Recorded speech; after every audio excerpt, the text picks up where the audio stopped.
Hi, this is Sandra. In this video, I'm going to go through the source file declaration rules for what you need for Oracle's Programmer 1 exam.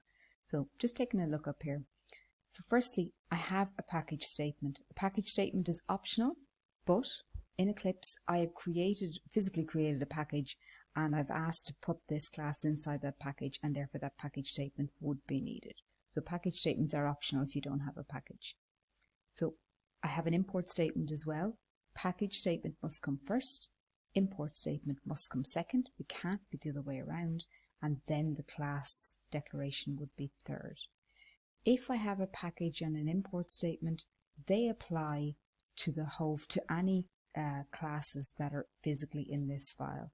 So I have a class 2, I have a class called source file rules, and I have class another. So the package and import statements apply to those 3 classes.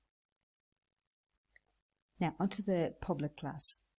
I don't have to have a public class in this file, physically in this file, but if I do, the name of the public class must be in a file of the same name or it won't compile.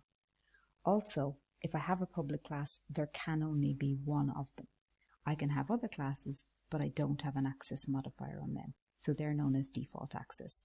So the modifiers that can go on a class are public or nothing, which is default.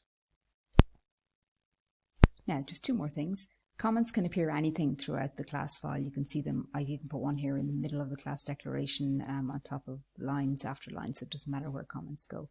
You can see we have the single line comment and also the multi-line comment, so you're probably used to those already. And if I don't have any public classes in a file, it doesn't matter what the file name is called. So remember, it's only when you have a public class the file has to be the same name. In the next video I'll go on there, so just some rules about the main method.